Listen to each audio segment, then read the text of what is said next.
Hello, everyone. This is Aria Craig, your empowerment and leadership strategist for moms, for ambitious moms, actually.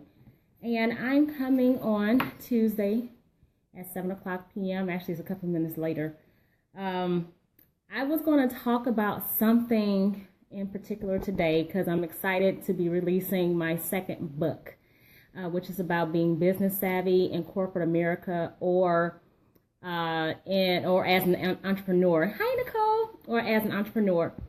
But, and then I have the speaking engagement this weekend, so I'm going to talk a little bit more about that at the speaking engagement because I have all kinds of goodies in store for those who attend the conference this weekend. But yesterday it was kind of put on my heart to talk about what's been going on in the news. And this is one of those tough conversations to have, but I really want to kind of just really discuss it today because it's one of those things like my husband and I were talking about yesterday. It's going to continue to happen, especially when we have 45 sitting in the White House. It's going to be, it's like if you have not had the discussion with your child about racism by now, it's like now is the time to start having those conversations.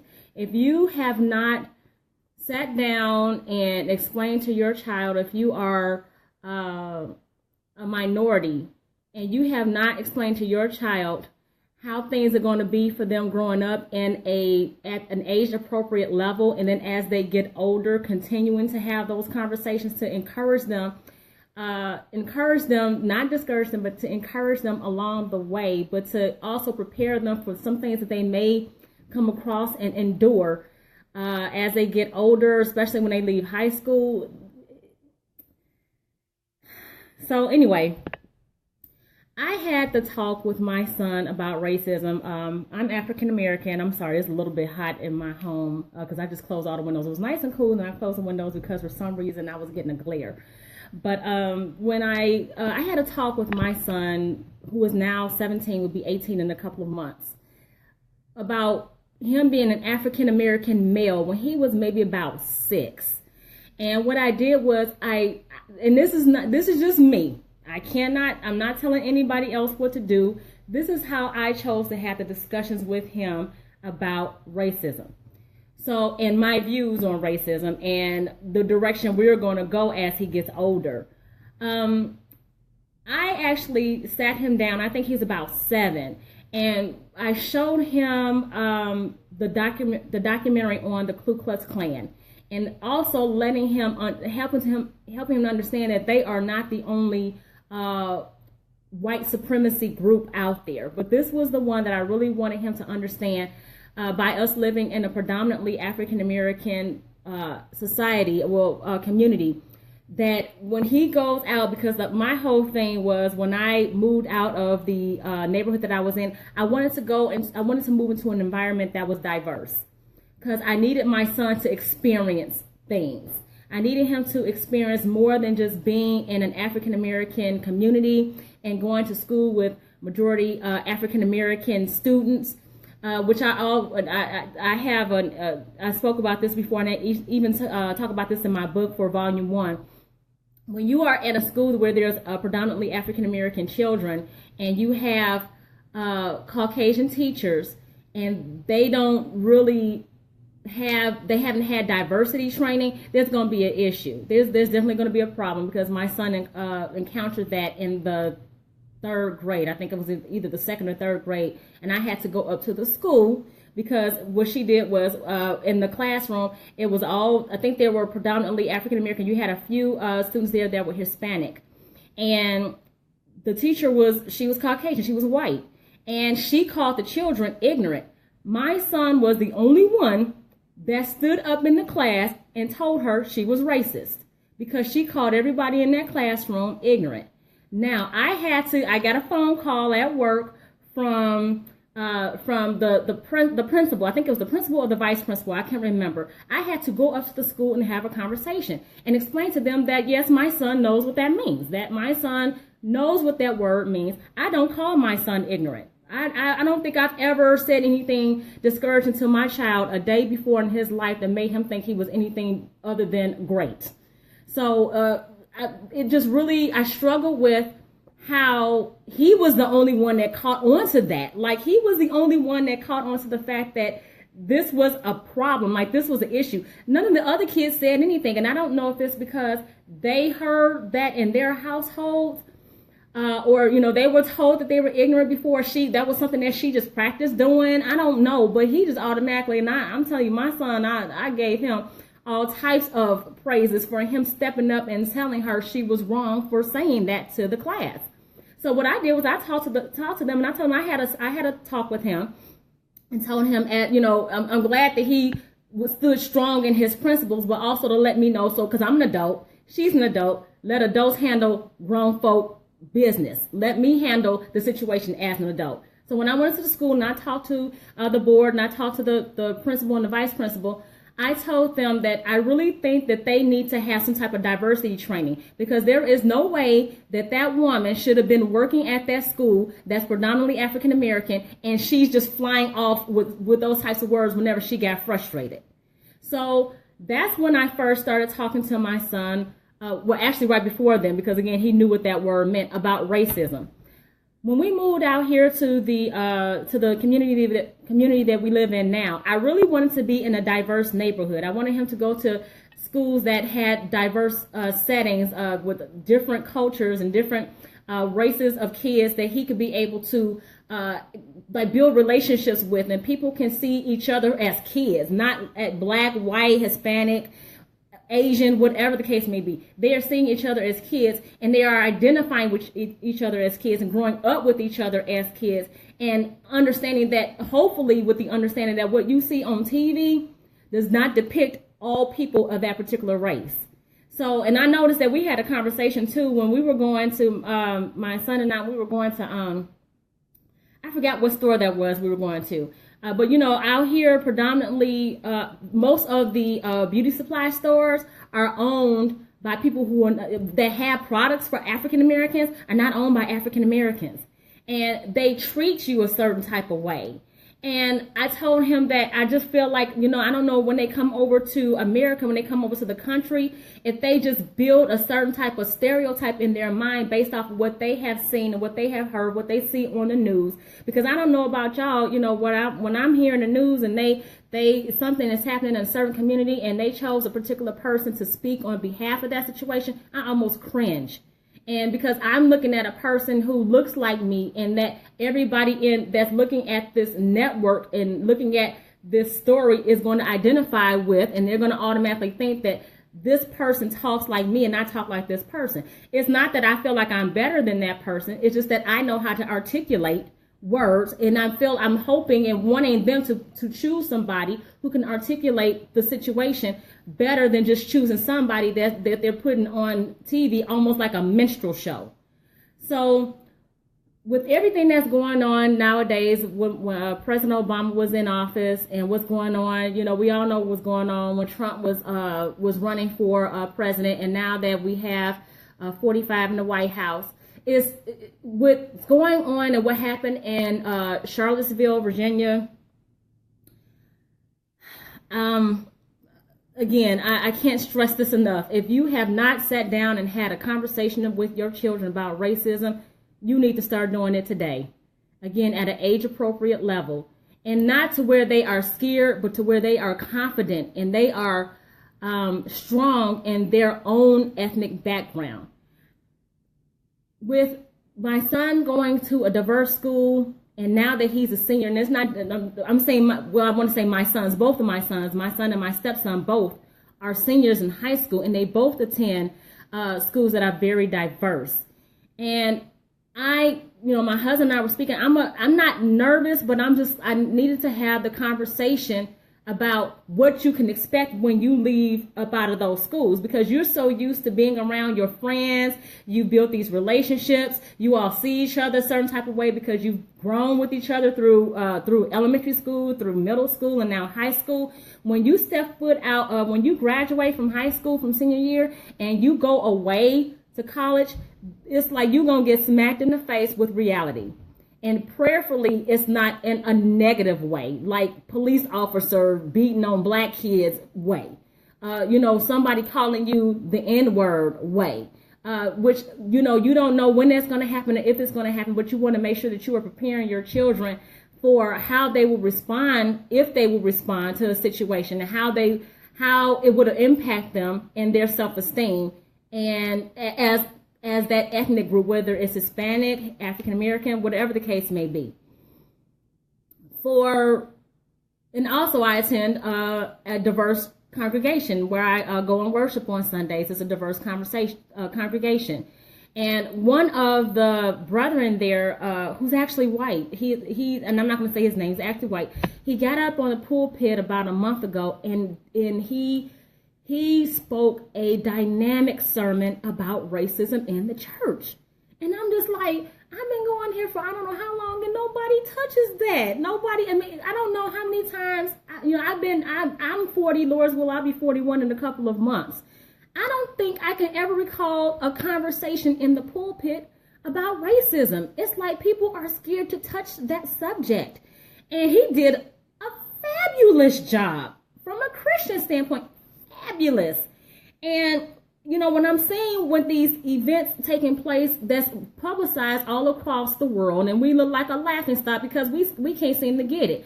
And then you're talking about these organizations that have an ignorant idea of the history of this country and how this country was built.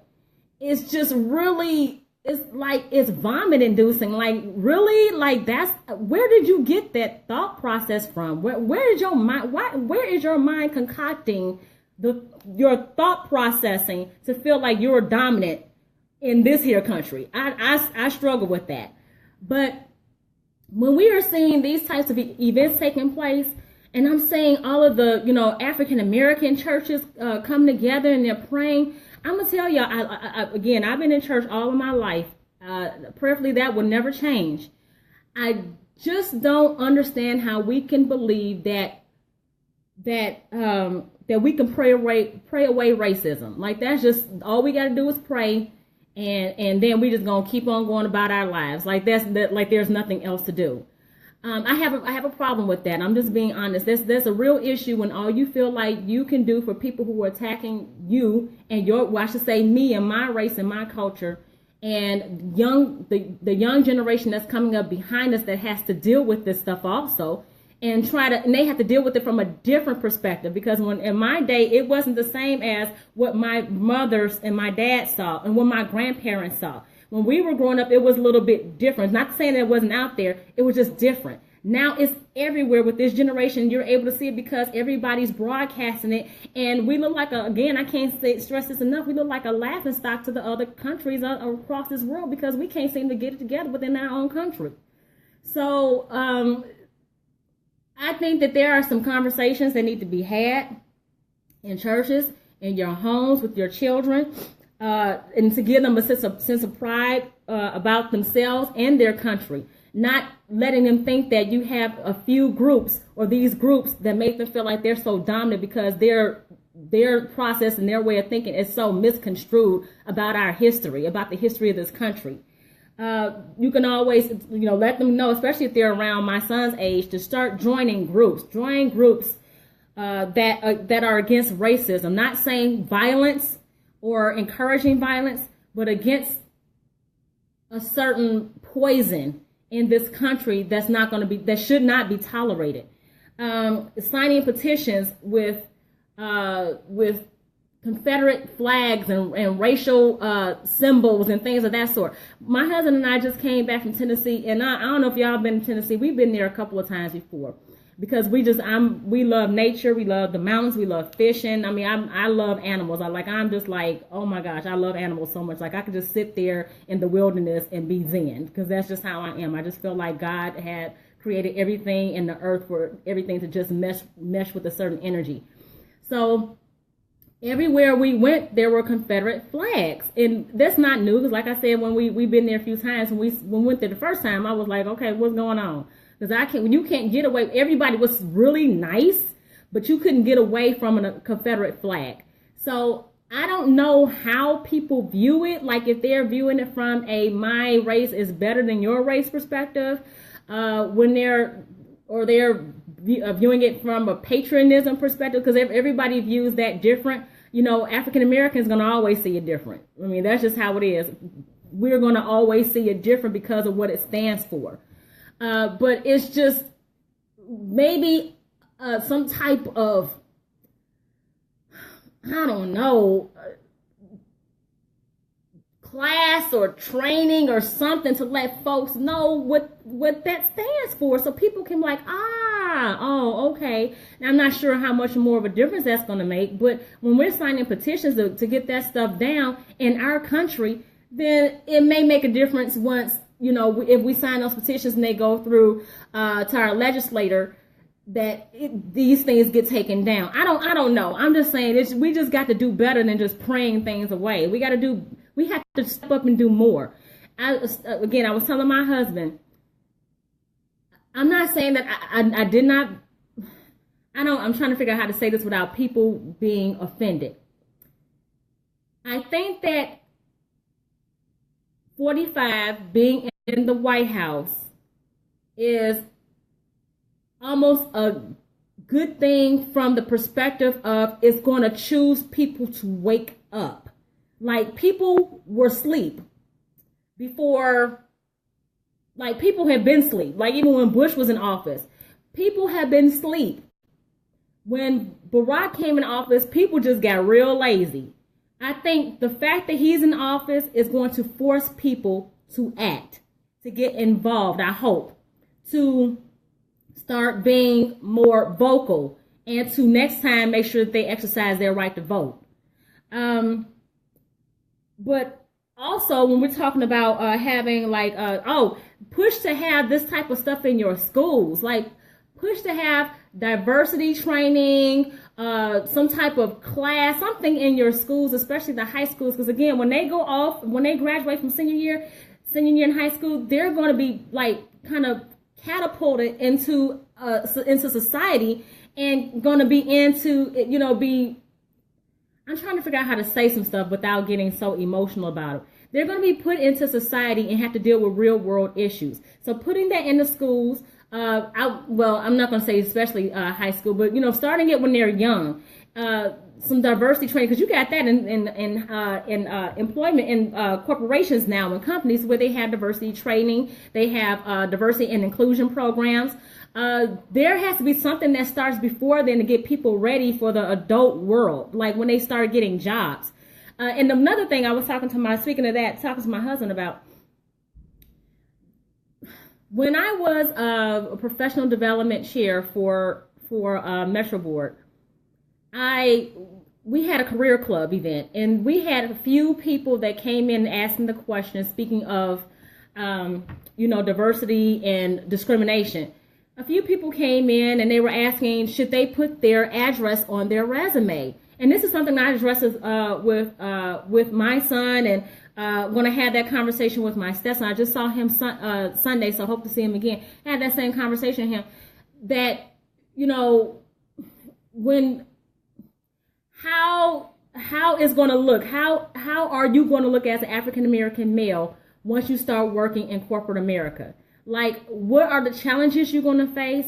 What are some things you're going to have to overcome? How you're going to have to view yourself, and the pride and the confidence that you have in yourself. All of that has to be in, like, already part of your character starting day one, like hitting the ground running. You already have to understand that there are going to be some things that you're going to have to overcome getting your foot through the door. So you're going to have to try harder with your networking, with your with having camaraderie, with following up with people, with going to events, talking to your teachers that you think that you're going to have in your program, connecting with them on LinkedIn, whatever the case may be. You already got to start the ground running before you even get that corporate America job. So that being said, we had a few people that were asking, like, you know, should I put my address on my resume? Because some employers weren't even hiring them. Well, they believed that employers weren't hiring them because they were discriminating either off of their name or off of the location where they resided. So the answer had always came back because we had a few human resources experts in the room, and the answer always came back, well, if they're not supposed to, obviously you're not supposed to, doesn't mean it doesn't happen. But if it did happen, would you really want to work for a company that's like that anyway? And I had to think about it for a second. It's not. That's like a touchy subject. That's like one of those catch-22s, because if your resume falls into the hands of somebody who is discriminating and they look at your name or they look at your address on your resume, I mean, you have all these human resource coordinators or specialists, but your resume just happens to fall into the hands of the wrong person. How does that work? How does that happen? I don't even know how to talk my way through that conversation. But what if that happens and they're just like, oh no, I saw her name, that's too ethnic, or I saw where he lives, he's in the hood, so no, we just gonna dismiss that. I don't know, like, if you can really say that, you know what I mean? Because you can have a whole department with human resources experts in before they even get to the hiring manager that will actually look at your skills, your experience, and your talent. And it just happened to fall into the hands of the wrong person. So my thing is, if people can discriminate at a company based off of your name, and like I said, it happens, and people, it's against the law, so it's not like they're gonna come out and say that they do it. With the name and the address, then if you're working at a company to where that somebody is racist, they made some comments, you've seen them post something on social media, you've seen a broadcast, you saw them in one of the events that's been taking place, like, oh, that's so and so. Why shouldn't you be going into human resources and making sure that you report this person? You need to be doing that also while you're working at that company, because as we all know, that the employee represents the company. The employee is the brand of the company. And if you're sitting here having somebody that is discriminating inside the workplace, that's not. And not saying everybody knows, but I could just be that person itself, and they're not choosing a particular candidate because of their name or their address or where they live. But then here it is, you're allowing people that are racist to work in your company. They are representing you. So one of the things that I tell, representing your company. So one of the things I told my son is we all need to be vigilant when we're teaching our kids.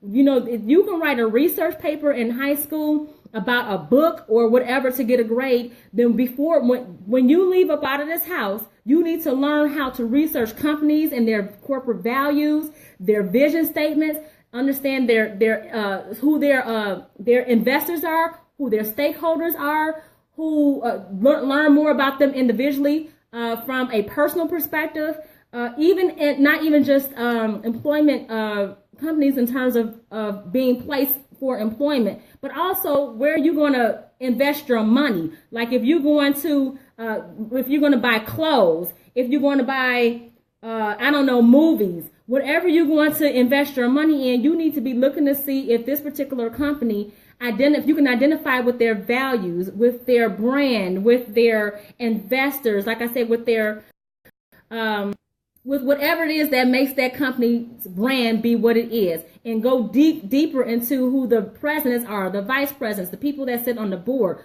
What do they do? What do they value? What have you seen them in? What are they doing in there? Are they investing in charities? Or do you see them? Are they supporting, with the Cubs? Are they supporting Donald Trump? You need to be looking into that, because is that really where you want to invest your dollars? The bottom line is we need to be having these types of conversations with our children. Again, at an age-appropriate level. But if your child is already in high school, you need to be having those conversations with them right now to get them ready. Because what's going on in the world right now is going to get worse. So we need to have those conversations, not just having the conversations with our children, but we being actively involved. We need to be an influence to what we are speaking to our children and how we want them to be proactive.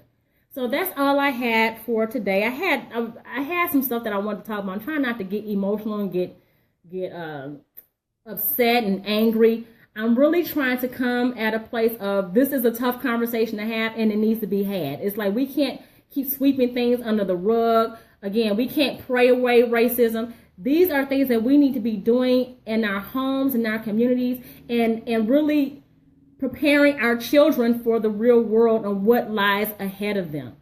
So that's all I have for today. I hope to see everybody that can attend on Saturday at the Matson Holiday Inn from 9 a.m. to, I think it's 2 or 3 p.m. I'll be speaking from 10 a.m. to 10:45. So you can learn more. I think I've been posting more about the conference as it approaches this Saturday. But I'm going to also be talking a little bit about the second book that I have that should be released soon, entitled being career savvy. I think I said business savvy before. Being career savvy. So that's what you're going to go through in corporate America in terms of those leadership skills and strategies that you need to have if you want to get promoted in corporate America and go up their corporate ladder. In addition, in whatever level, whether it's a team lead, a supervisor, a manager, or an executive level. And again, how each level identifies and thinks at that stage in the corporation. And also for those who want to become entrepreneurs. I also talk about things like sharks and barracudas. I don't have anything about racism in there because that's the conversation today was supposed to be about more about leadership in corporate America or in or as an entrepreneur. But with what's going on, what happened over the weekend, I just really wanted to make sure that we addressed having this conversation. It was just really put on my heart to talk about this today. So until the next time, I am Aria Craig, your empowerment and leadership strategist for moms. Please continue to check me out. Keep looking at the broadcast. Keep inviting people to come on and look at the broadcast. Share the broadcast, because a lot of times when I'm talking about things, sometimes I'm talking about things that other people are not talking about and may be afraid to talk about. I'm going to talk about it anyway, because I think it's very important. I'm going to try again to not talk about things from an emotional perspective, but sometimes it's hard when you're an African-American woman raising African-American children, and what's going on in the day, in the world today, it's kind of hard. Oh, one more thing. Let me say this, and I'm gonna let y'all go. My grandfather and my grandmother, my grandparents on my mom's side served. In the military. My dad served in the military. For all those who served in the military, we are grateful for your service, for your sacrifice. This may be a time to have a conversation too with your children about whether or not they want to do it, or why, if they don't want to do it, will hold them back from wanting to do it. I had the conversation with my son before, and I have, like I said, I have people who served in the military that's in my family, people in law enforcement. In this day and age, I don't know if I would be comfortable with my son or any of my children going off to serve. And I'm saying this only because with everything that's going on in this country, do you want to sacrifice and put your life on the line for people who don't even like you, who hate you? They don't even know you. They just hate you because of your ethnic background, and not understanding that our ancestors paved the way for them to be in the positions that they are. It's just a whole ignorant process of thinking. But do you really want, like the people in the White House, I mean, do they have anybody, or their sons and daughters serving the country? I mean, they're not going out there sacrificing, all these people that's in these right wing and these Confederate groups, these white supremacist groups. I mean, do they have family that serve in this country? I mean, I don't even know. I don't know the answer to that. So, I mean, you need to really think long and hard. I completely agree with it. If you're at a point where I don't know what I want to do in life, I'm about to graduate from high school, I have not clearly planned out anything. Like, I don't know what I want to do. I don't know if I'll be good in anything. I'm still trying to figure it out. I'm not sure if I want to go to left, right, up, or down. So I understand that from that perspective. Let me go ahead and enroll into the reserves. I get that. If you're just like, okay, this is like my last resort because I haven't figured out what I wanted to do yet, and I know that this is going to buy me time, or I absolutely love my country and I'm going to serve my country. I just want to I've had to talk with him before if he was ever thinking about going that route.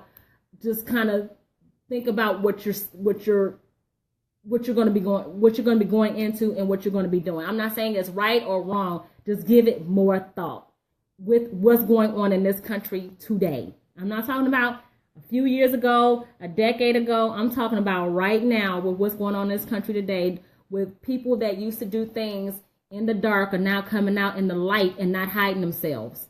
They're not hiding. So you're going to be sacrificing yourself for them. You know, it's not just everybody else who you love and you're just so have a patriotic spirit for your country. Just consider everything else that's going to come along with it. So that was my talk with him. I don't know. We need to be more proactive on this. So anyway, thank you for joining me this evening. I am Aria Craig, your empowerment and leadership strategist for moms. For moms. Continue to stay tuned. Continue to stay tuned every week, Tuesdays from 7 p.m. to maybe about 7:20ish. And I will talk with you later. Thanks. Bye.